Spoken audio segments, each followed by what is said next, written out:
noite, pessoal, tudo bem? Vamos dar início aí dentro de um minutinho ao nosso estudo do Evangelho, né? Só dar um tempinho para o pessoal que já está chegando aí, que vai entrando, né? Estamos aí mais uma quinta-feira, né? Queria aproveitar para avisar, tá? Que a partir aí de dezembro nós vamos começar o estudo de Evangelho, tá? Vai ser lá no Francisco de Assis presencial, né? Esse estudo que a gente faz na quinta-feira. E aí a gente vai estar transmitindo também, mas o estudo vai estar acontecendo de maneira presencial lá na casa, tá certo? Que Jesus aí possa nos abençoar, né?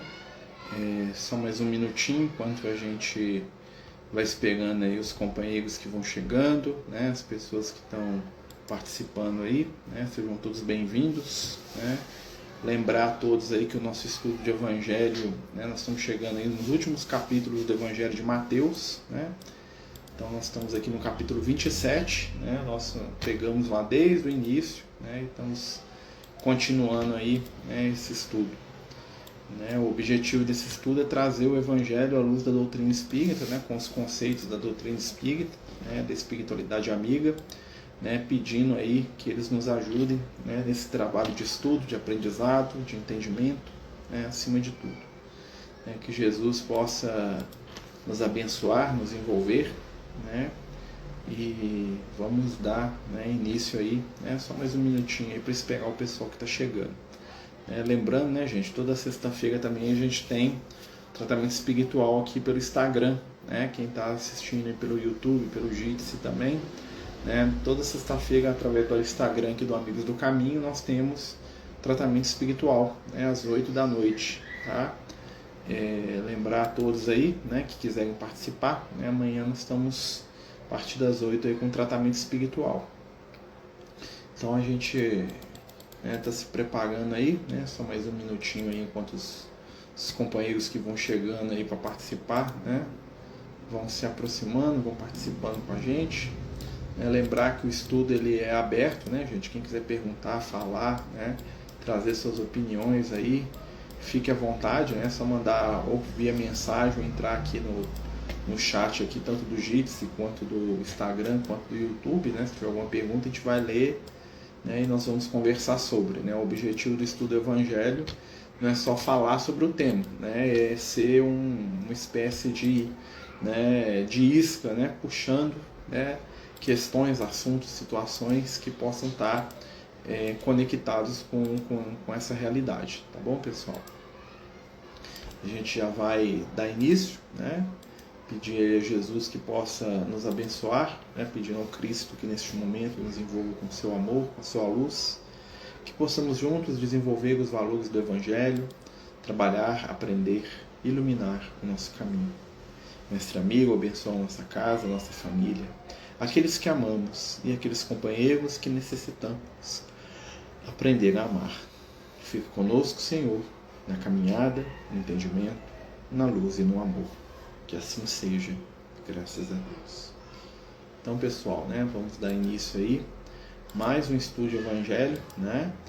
Estamos aí no Evangelho de Mateus, né? A gente está estudando ali o finalzinho do Evangelho de Mateus, né? Nós estamos no julgamento de Jesus, né? Nessa parte aí que vai contar pra gente aí sobre, né, como foi o julgamento, né, e a morte de Jesus, né? E a gente sabe que é um dos textos do Evangelho mais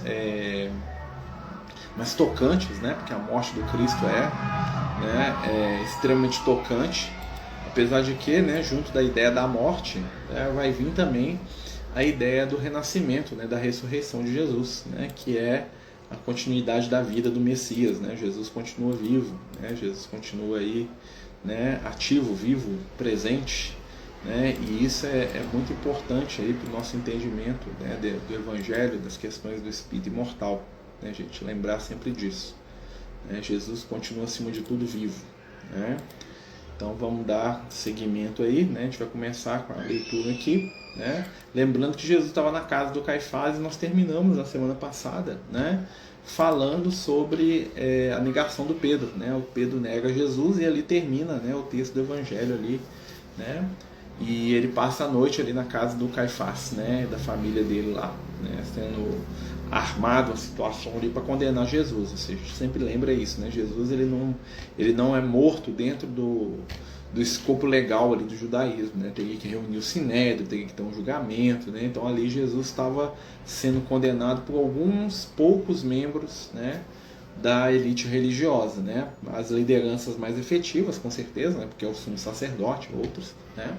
Mas não é uma condenação formal, né? Até porque eles queriam matar Jesus, e se Jesus fosse condenado pelo Sinédrio, Jesus seria condenado a ser apedrejado, né? Assim como Estevão e tantos outros foram, né? E eles queriam, né, que os romanos assumissem a responsabilidade pela morte, até para eles saírem bem diante do povo, né? Então eles vão trabalhar essa questão aí, né? Então vamos lá, ó. Chegando amanhã, né, amanhã de sexta-feira, todos os príncipes dos sacerdotes e anciões do povo formavam juntamente conselho contra Jesus para o matar, né? Então, né, aquela liderança ali, né, formou um conselho. Eles não podiam matar Jesus porque Jesus, né, não estava dentro ali né, dos ritos legais dos judeus, ou seja, não estava sendo condenado ali. Então o que eles fazem? Eles vão tentar fazer com que Jesus seja morto pelos romanos. E o que eles vão alegar para os romanos? Sedição. O que é sedição? Que Jesus estava se proclamando rei de Israel, né? E que isso é um ato de revolta contra César, tá? Por isso que eles entregam Jesus para os romanos, tá? E manietando o levaram e o entregaram ao governador Pôncio Pilatos, né? Pôncio Pilatos era um romano, né, que governou a Judéia, né? Ele era o procurador romano, era uma espécie de governante designado, né? O César, né, na época, Tibério, né? César, vão lembrar que é um sobrenome de família, tá, gente? Depois, com o tempo, né, ele se torna um título, né? Mas nos primeiros Césares ele é um sobrenome de família, até o sétimo César, se não me engano, que foi o Nero, né? Eram parentes consanguíneos, tá? Sobrinho, tio, primo, né?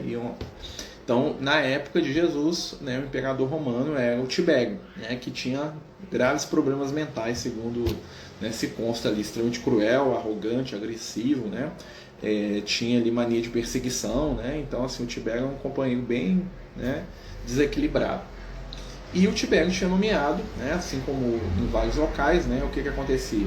Cada povo governado pelos romanos tinha direito ao seu governo, né, que é uma espécie de governo ali submetido aos romanos, né, eles tinham um governo, mas quem mandava, né, na última palavra era dos romanos, né. Então, apesar da Judéia ter um rei, né, que era da família Herodes, né, era o Herodes da vez, né, eram vários Herodes também, assim como tinham vários Césares, né, quem mandava de fato, tá, era o procurador romano. Ele era um governador designado pelo império para governar aquela região em nome de César. Então ele era ali, né, a verdadeira autoridade, tá? Então o que eles acontecem? Os judeus, né, os doutores da lei, os sacerdotes ali, né, aquele grupo que estava querendo matar Jesus, o entregam, né, para o Pôncio Pilatos, né, com a acusação de que ele estava planejando uma revolta contra o Império Romano, tá? Por isso que ele foi crucificado, tá bom? Então Judas, que o traria, vendo que fora condenado, trouxe arrependido as 30 moedas de prata aos príncipes, os sacerdotes e os anciões. Olha só que interessante, né? Então nós vamos ver aqui, né, vocês notam, né, a gente sempre fala isso, o Evangelho de Mateus ele é muito direto, ele é muito conciso, né, ele é muito até simples, tá? Ele passa, né, muito rápido pelas situações, né, e já passa ali a situação de Jesus sendo, né, levado por Pilatos, tá? E aí o que acontece? O Judas, quando ele percebe aquela situação, já falo isso algumas vezes, né, que o Judas em verdade ele não queria que Jesus morresse, né, na verdade ele queria forçar Jesus a ter, né, tal e qual comportamento que ele, Judas, achava, né, que o Messias devia ter, né, o Judas ali perdido, né, na energia ali do ressentimento, ali, na energia, né, da violência, né, da guerra, né, ele queria que Jesus agisse como que ele esperava, né, que fosse ali, né, um líder ali com o objetivo de fazer guerra, né? Então Judas, né, ele arma todo aquele circo para Jesus tomar a atitude que ele queria, né? Quando ele vê que Jesus já está sendo condenado, ele entra em estado de desespero, porque na verdade por Judas, né, nunca passou pela cabeça dele que Jesus seria condenado, né? Então aqui ele leva as 30 moedas de prata. 30 moedas é o dote que se pagava quando um escravo morria, era tipo o seguro de vida do templo, né? Algumas pessoas, né, que tinham escravos davam uma contribuição para o templo. Se o escravo morresse, eles davam 30 moedas de prata como compensação pela morte do escravo. Tá? Então é o que ofereceram para Jesus, né, para o Judas por Jesus. Né? Dizendo, pequei traindo o sangue inocente. Eles, porém, disseram, que nos importa, isso é contigo. Então o Judas ele tenta ir lá para ver se ele consegue libertar Jesus, né? E ele recebe ali a resposta mais seca possível. O problema é seu, né? Se vira. Né? E ele, atirando para o templo as moedas, retirou-se e foi se enforcar. Né? Então o que acontece? O Judas sai daquele lugar, né? E no ato de desespero o Judas suicida. Né? Ele chega à própria vida desesperado com a ideia da morte de Jesus. Ou seja, o Judas em um momento ele odiava Jesus. Tá? O Judas ele achava que ele ia assumir o controle sobre o destino do Cristo, né? Queria obrigar Jesus a fazer, né? Como a gente falou aqui, e ter a postura que ele, Judas, achava que era melhor. Né? Então, continuando. Se alguém quiser falar, tá, gente? Pode ficar à vontade, tá bom? Né? A gente vê aí muitas vezes o pessoal falar, o Judas nasceu para trair, não tem nada disso, tá, gente? A queda do Judas, apesar de Jesus saber muito bem que o Judas não ia dar conta, né? E o Judas não reencarna, o Judas não vem à Terra com a missão de trair, assim como o Pedro não veio com missão nenhuma de negar, né? Essas coisas não são escritas dessa forma, né? Não existe ali, até porque seria, né, o fim do livre-arbítrio, né? Se o Judas fosse obrigado a trair Jesus, ele nasceu para isso, né? Ele não tem livre-arbítrio nenhum, né? Ele não tem escolha. Né? E isso é um equívoco. Né? Todos nós, né, de um jeito ou de outro, temos, né, só se a gente tiver um transtorno mental, alguma coisa, mesmo assim, temos um grau de livre-arbítrio. Né? Temos um grau, uma capacidade mínima, né, de escolher. Desculpa, gente. Né?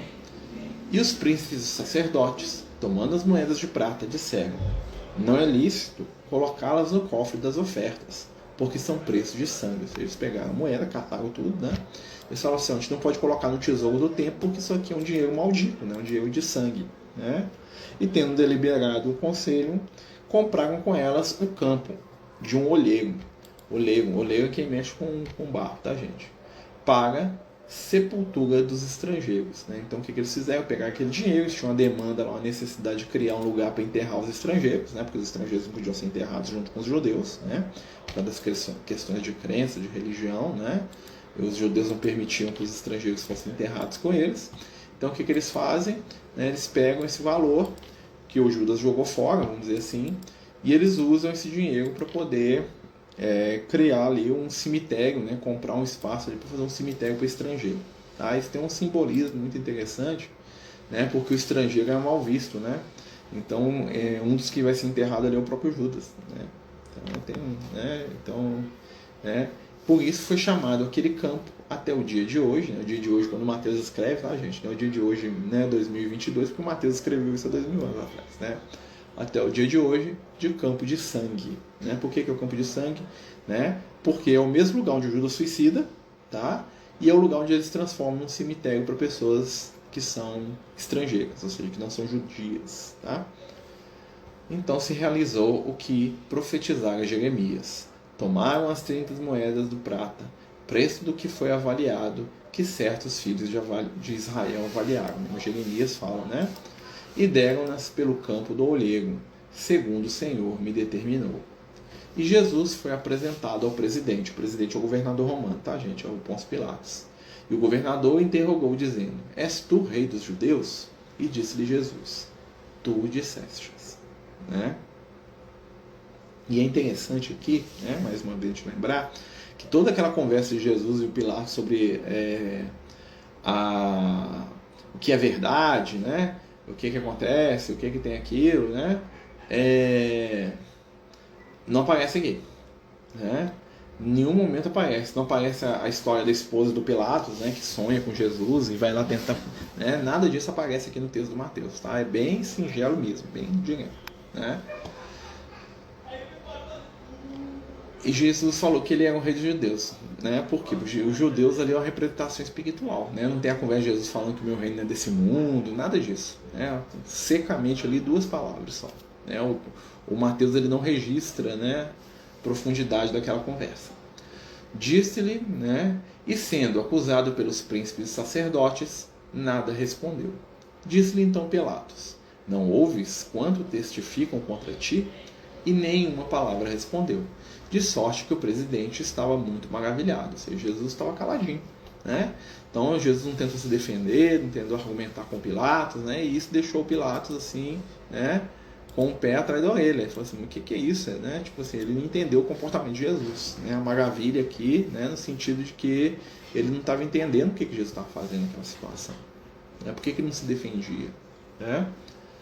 Porque tinham, por ocasião da festa, costumava o presidente soltar um preso, escolhendo aquele que o povo quisesse. Até que a esposa do Pilatos vai aparecer, é verdade, né? Né, tinham então um preso bem conhecido, chamado Barrabás, né? A história do Barrabás é muito interessante, né? Porque o Barrabás também chamava Yoshua, né? Não sei se, né, as pessoas não sabem, mas o nome verdadeiro de Jesus, né, dentro ali do vocabulário, né, do idioma dele, nunca foi chamado de Jesus, tá? Jesus é uma tradução, né, uma forma mais fácil de pronunciar o nome para os romanos, mas na verdade o nome mesmo do Messias, do Cristo, né, é Yoshua, né? Yoshua que vira, né, na tradução aí, nas simplificações, o pessoal transforma em Jesus, né? Apesar que até gramaticamente, né, falando é errado essa tradução, mas isso aí é outra coisa, né? Então o Barrabás também era chamado, né, de Yoshua, também eles tinham o mesmo nome, tá? O primeiro nome deles era o mesmo, né? E Jesus era o Yoshua ben Miriam, né? Jesus filho de Maria, né? Ben quer dizer filho, tá? Normalmente quando as pessoas em Israel eles usavam muito chamar de Ben ou Bar, tá? Bar também quer dizer filho de, né? O Bar, né? Falar de Simão Bar Jonas, o que isso quer dizer? Simão, filho de Jonas, tá? Ou Ben ou Bar, né? Quer dizer filho, tá? Então normalmente eles nomeavam as pessoas pelo nome do pai, né? Aquele costume que a gente tem aqui no interior de Minas, né? Seu filho do Zé da Maria, né? Seu filho do João do Antônio, né? Seu filho da Lourdes, do Joaquim, né? Tem uns negócios assim na roça, né? No interior, né? Na época de Jesus também usava isso muito. E o que é Barrabás, né? Bar, né? Filho, né? Rabá quer dizer sem pai, ou filho que não conhece o pai, tá? Ou seja, Barrabás era um bastardo, tá? Um filho sem pai. E isso dentro da comunidade judaica, né? Dentro da comunidade da época de Jesus, era extremamente mal visto, tá? O cara, um bastardo, tinha direito a nada, tá? Era pior do que o cachorro, tá? Os judeus não gostavam de cachorro, né? Porque eles tinham lá o negócio do cão, né? Então eles não gostavam de cachorro, né? O bastardo era menos ainda que o cachorro, tá? Então isso aqui é pra gente ver, né, o nível da escolha que eles deram para a população, né? Ou o bastardo ou Jesus, né? Ou Yeshua, filho de Maria, ou Yeshua, filho sem pai, né? Porque Jesus era o filho do pai, né? Deus, né? Né? Que tinha sido preso, né, junto lá no dia lá que teve a malfadada tentativa de proclamar Jesus rei, né? O Barrabás, para quem não sabe, ele era, né, o líder do movimento Zelote, ele não era ladrão, tá, gente? Ladrão ali é um termo aqui que eles colocam, mas o Barrabás não era ladrão, o Barrabás era um guerrilheiro, tá? Um assassino, com certeza, né? O cara que não tinha pensado 2 vezes antes de matar, mas não era ladrão, ele era um membro do movimento de libertação de Israel que foi preso, ele mais aqueles outros 2 rapazes que foram crucificados junto com Jesus.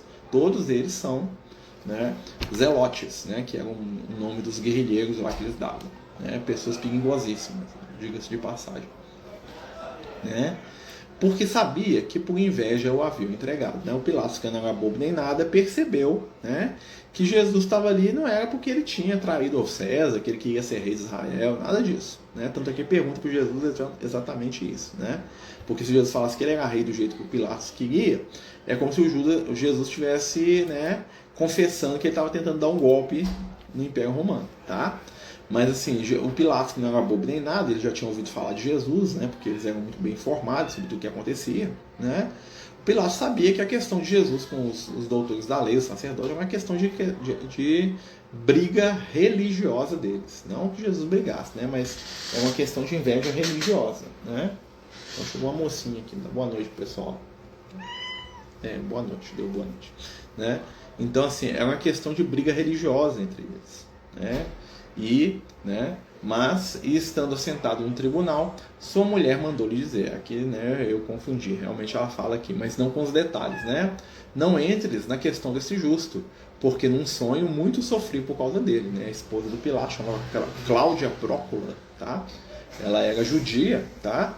De nascimento, mas era romana de criação, no sentido assim que ela seguia a cultura romana, não a cultura judaica, tá? Mas era judia de nascença, né?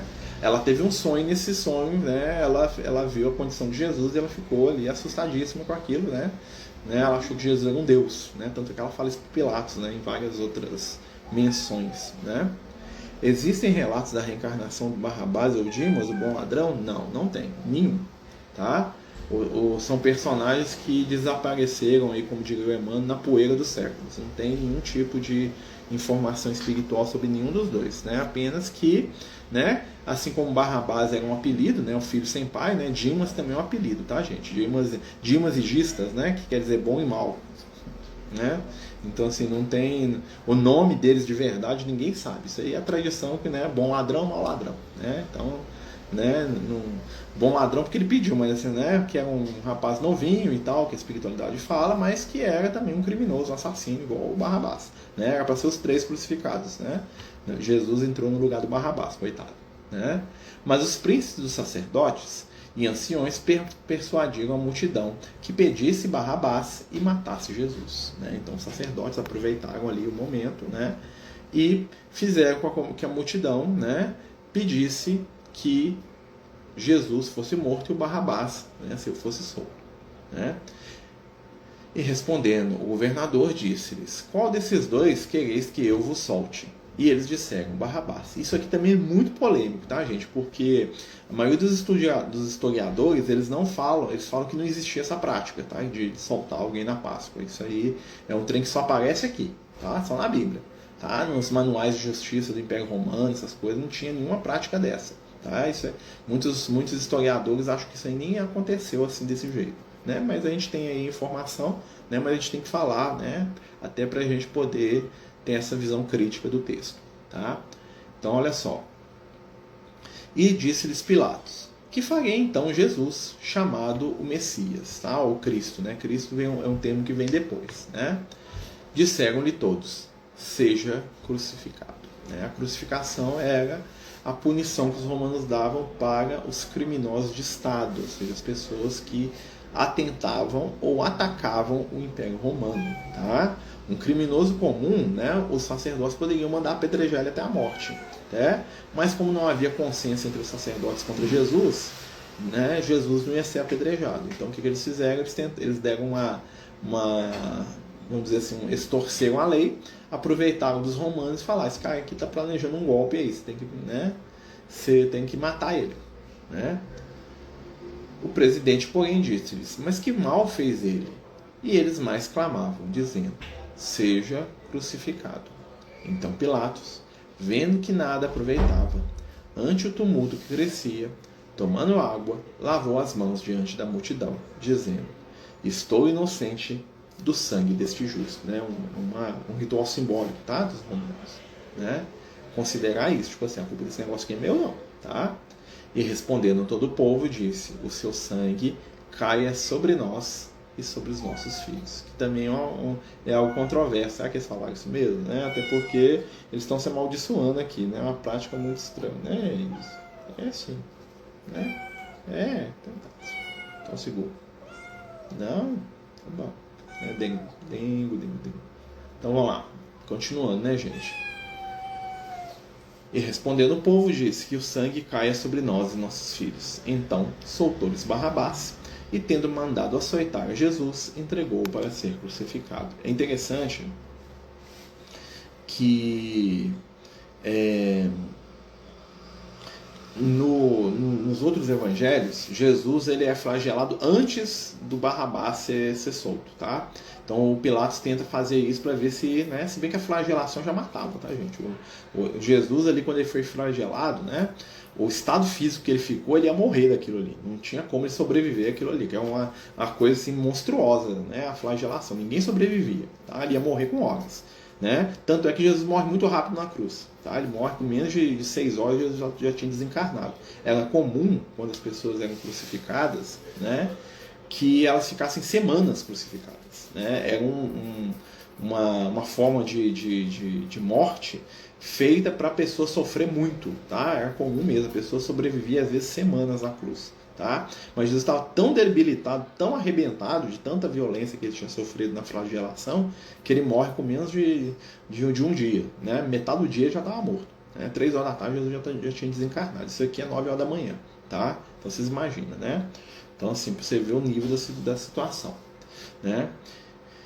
E logo os soldados do presidente, conduzindo Jesus à audiência, reuniram junto dele toda a corte. E despindo, cobriram com uma capa escarlate. Tá? Essa questão da capa, né? A capa simboliza, né, autoridade, mas a capa escarlate significa demência. Tá? Que ele era maluco. Tá? Trataram Jesus como maluco. E tecendo uma coroa de espinhos, puseram-lhe na cabeça, e na sua mão direita uma cana. E ajoelhando-se diante deles, o escarneciam, quer dizer, riam, faziam piada, tá? Escarnecer é rir, né? Dizendo, salve rei dos judeus. E cuspindo dele, né, tiraram-lhe a cana e batiam-lhe com ela na cabeça. E depois de o haverem escarnecido, tiraram-lhe a capa, vestiram suas vestes e o levaram para ser crucificado. Né? Você vê aqui, né, que não tem a cena do esse homem, né, que o Pilatos, ele, né, quando Jesus está todo arrebentado, o Pilatos mostra ali para a multidão, né, eis o homem, né, para ver se a multidão ficava condoída com o estado físico de Jesus lá, né, todo mastigado de pancada de açoite, né, faltando pedaço da pele, né, arrancado pedaço, né, com o açoite rasgava a carne da pessoa toda, né. Então assim, não tem essa cena aqui, tá? O Mateus já passa tudo direto aqui, né? O Mateus ele meio que mistura a bola aqui né? A gente sabe que Jesus primeiro ele foi conversar com Pilatos, depois ele foi açoitado, depois ele voltou no Pilatos, né? O Pilatos manda ele para Herodes, né? O Herodes devolve Jesus, né? Porque o Herodes estava na cidade lá, né? Aí o Pilatos, né, faz a última tentativa, que é essa do Barrabás, e aí depois que Jesus é crucificado.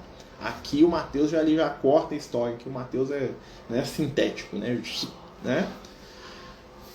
E aí ela tirava as vestes e o levava para ser crucificado. Pum, né? E chegando ao lugar, né? E quando saíram, encontraram um homem signeu, né? Signeu é uma cidade, Cirene, né? Que chama Cirene, por isso que ele é um signeu. Que a quem constrangeram levar sua cruz. Olha só, né? Então nos outros evangelhos conta da caminhada de Jesus caindo 3 vezes, Jesus se levantando, uma multidão em torno dele, aquela coisa toda, né? E aí no meio do negócio, quando ele não aguentava mais andar, que eles arrumam esse moço, né? O Signeu, né? Não é o nome dele, tá? Signeu quer dizer que é um homem da cidade de Cirene, né? Muita gente fala que era um peregrino que estava chegando para a festa da Páscoa, né? Eles estão saindo pela porta da cidade, então tinha muitos peregrinos chegando e eles viram lá um que eles, né, achavam que dava conta e mandaram o cara carregar a cruz de Jesus para ele, porque Jesus já não estava aguentando, tá? Então assim, o Mateus aqui ele passa essa história aqui, né, direto, né? E chega num lugar chamado Gólgota, que se diz lugar da caveira. O que é o Gólgota? É um pequeno monte fora da cidade, onde que normalmente eram feitas as crucificações. Por quê? Porque era um lugar mais alto e todo mundo que chegava na cidade via os crucificados. O objetivo da crucificação, além de causar sofrimento à pessoa, é que aquilo ali servisse de exemplo. Então todo mundo que entrava na cidade não tinha como ver aquele espetáculo horrível lá das pessoas crucificadas. Então as pessoas, ó, quem entrar em Império Romano acontece aquilo ali, né? Era um dissuasivo, né, que os romanos tinham, tá? Deram-lhe de beber vinagre misturado com fel, mas ele, provando, não quis beber. Isso aí é um narcótico, tá, gente? Que normalmente eles davam para as pessoas nem sentirem dor, né? As pessoas entravam ali num estado de consciência alterado, né? Então diminuiu o sofrimento da pessoa, né? E havendo crucificado, repartiram suas vestes, lançando sorte, para que se cumprisse o que foi dito pelo profeta. Repartiram entre si as minhas vestes, e sobre minha túnica lançaram a sorte. Isso aqui é muito interessante, tá? vocês vão notar que os romanos repartem as vestes de Jesus. E a veste, qual que é o símbolo disso aqui? A veste é a superficialidade. É aquilo que está por fora. Tá? Ou seja, os romanos eles vão ficar com as vestes de Jesus. Mas vamos lembrar que até a veste de Jesus resolve o problema. Lembra da moça que tinha um fluxo de sangue? Ela toca na veste de Jesus, ela cura. Né? Então até a superficialidade do Evangelho, né? Até aquela coisa mais superficial, ou seja, o conhecimento de Jesus mais superficial, né? Não entra na profundidade do Cristo, salva as pessoas. É o simbolismo da Igreja Católica, tá? Que leva as vestes de Jesus. Ou seja, tudo que é superficial acerca do Cristo vai ser trabalhado pelas religiões depois. Né? Então assim, e assentados guardavam ali. E por cima da sua cabeça puseram escrita essa acusação: este é Jesus, rei dos judeus. Por que eles colocaram isso? Porque Jesus estava sendo morto, né? Dentro ali da armação, né? Porque ele estava se declarando rei de Israel e só tinha um rei de Israel, que era César. Então ele estava se declarando rebelde contra César. Tá? E isso faz muita raiva para os judeus, porque os judeus, né, eles não queriam aquilo porque parecia que Jesus era mesmo um judeu, né, que ele era mesmo rei. Né? E foram lá atrás do Pilatos para pedir para tirar aquilo, e o Pilatos falou: não, o que eu escrevi está escrito. Tipo assim, o Pilatos falou: não, é aquilo ali mesmo. Né? E isso também não aparece nesse evangelho aqui. Né? Esse detalhe aqui só em outros evangelhos, né, para vocês verem a concisão do Mateus. Tá? Mas em essência o Mateus fala tudo, tá, gente? A gente está notando essas diferenças, né, para a gente perceber mesmo que no estudo do Evangelho tem várias nuances, né, de relato, tá?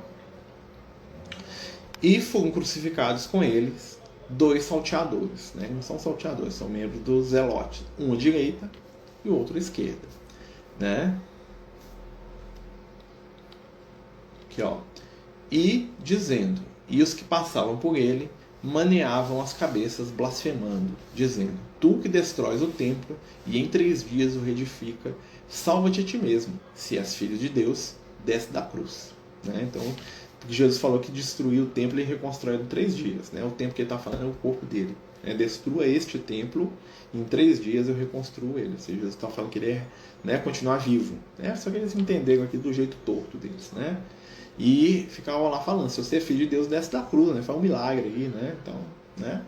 E não é o objetivo de Jesus, né? É isso, né, gente? Você descer da cruz ali, né? Mas o que ia acontecer é assustar. Então o objetivo de Jesus é morrer mesmo, para poder mostrar que a morte não existe, né? Que é né? Esse que é o objetivo de Jesus, estar tendo aquela morte pública diante de todo mundo, tá? Não deixar dúvida que ele tinha morrido, exatamente, né? Para que a ressurreição, ou seja, o retorno dele depois da morte, ficasse gravado também.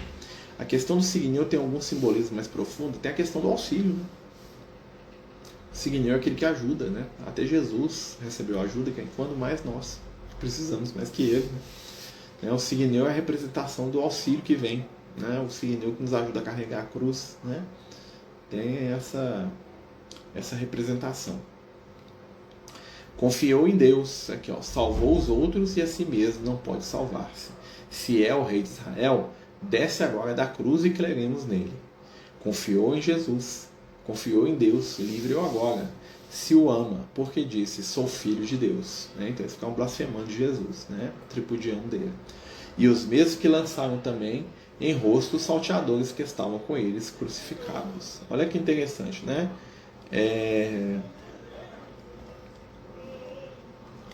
Aqui não tem a história do rapaz que pede para Jesus ter misericórdia dele, que fala que os dois estavam tripudiando de Jesus. Olha só aqui, ó, né? E mesmo lançaram também em rosto os salteadores que estavam com eles crucificados.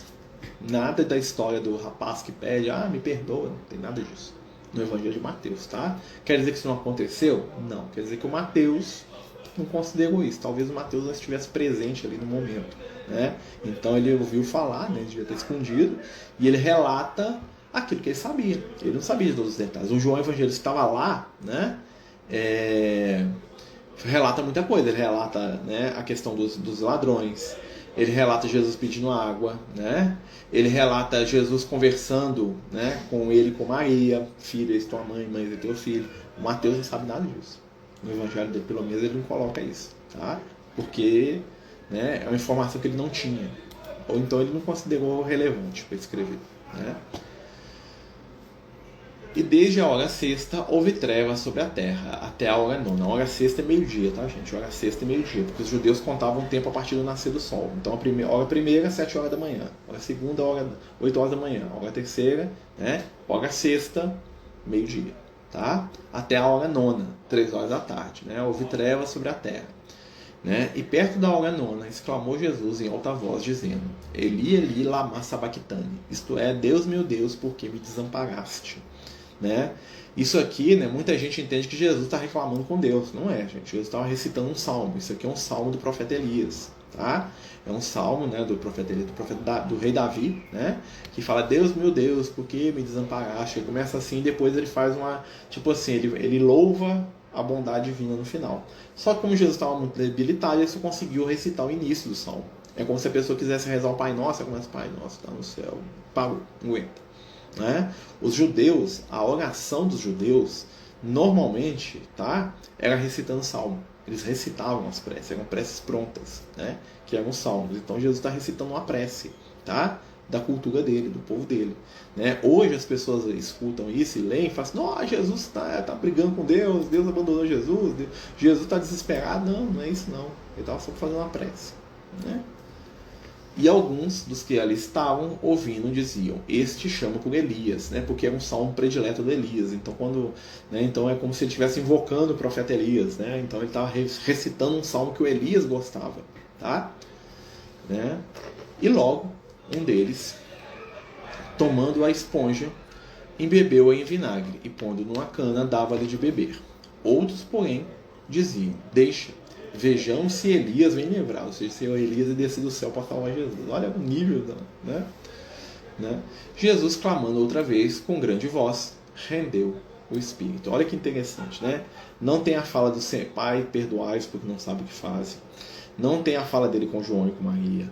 Não tem a fala dele lá recusando a água. Não tem a fala dele falando que tem sede. Não tem ele falando, né? Está tudo consumado, né? Nada. O Mateus realmente eles não estavam presentes fisicamente. Quando a gente for estudar os outros evangelhos, vocês vão perceber que cada evangelho tem um nível de detalhe dessa situação que é diferente, né? Porque cada um tem uma impressão diferente, lembra de uma maneira diferente da história. Por isso os evangelhos são complementares, né? Não teria lógica todo mundo escrever a mesma coisa, né? Aí você não precisaria de, né? A ideia de ter 4 é porque alguns vão lembrar de algumas situações, outros vão lembrar de outras, né? Então, aqui, né, no versículo 50, Jesus rende o espírito, ele morre ao corpo, né? E eis que o véu do templo se rasgou em 2, de alto a baixo. Olha que interessante, né? O véu é aquilo que esconde. O véu que se rasga é um mistério que perde sentido. É um mistério que é revelado. Qual que é o mistério que Jesus revela? Que a morte não existe. Tá? Isso aqui é simbólico, tá, gente? Não quer dizer que lá no templo, né, aquilo ali que o pessoal faz nos filmes, não é assim não, tá?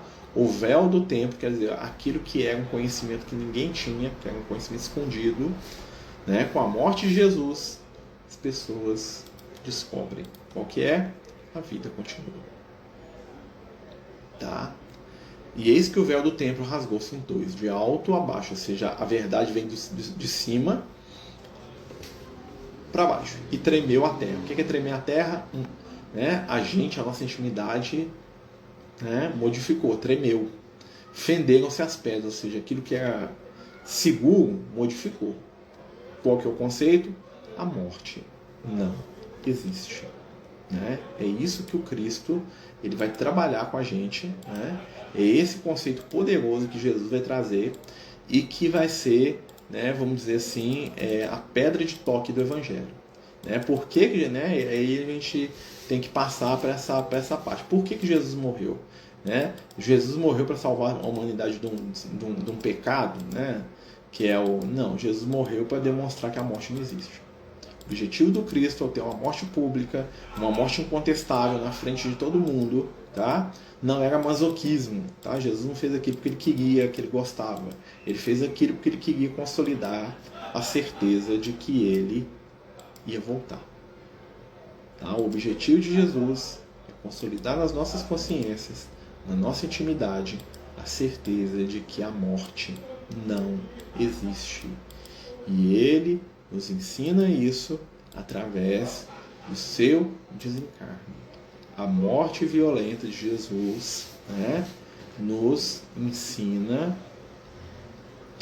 sobre imortalidade. Ele morre para que a gente possa aprender e entender que a vida é eterna, que o espírito não morre, que o espírito não acaba, não se perde, né? E isso é a maior de todas as verdades espirituais, né? Que nós vamos aprender, que nós vamos, né, compreender nessa nossa caminhada, né? Essa caminhada evolutiva, né? Essa jornada que nós temos aí rumo, né, ao infinito, né, que é o nosso destino, né, em última instância, né, imortalidade, né, meus amigos. Então a gente vai hoje interrompendo o estudo, né, do Evangelho, agradecendo a todos aí que participaram, né, pedindo aí para o pessoal nos ajudar a divulgar aqui no YouTube, quem puder curtir, né, e compartilhar o vídeo aí, nos ajudar, a gente agradece demais, tá? Lembrando que nós estamos na nossa campanha para a cesta do mês de novembro e de Natal, quem puder nos ajudar, né? Precisamos de qualquer tipo de alimento, tá? Arroz, feijão, açúcar, óleo, né? Nós estamos correndo atrás aí dos alimentos da cesta de Natal. Que Jesus nos abençoe, meus amigos, nos dê força, nos dê entendimento e, acima de tudo, nos dê amor, né? Fiquem todos aí com Deus, né? Com muita paz, com muito carinho, com muito afeto, né? E, acima de tudo, que o Cristo Jesus possa nos abençoar, nos envolver, né? Que Ele possa estar em nossos corações e mentes. Tenham todos aí uma boa noite, né? Mais uma vez, muito obrigado, né? Que Jesus fique conosco. Até amanhã, às 8 da noite, no Instagram, né? Com o nosso tratamento espiritual. Muito obrigado aí mais uma vez, Deus nos abençoe.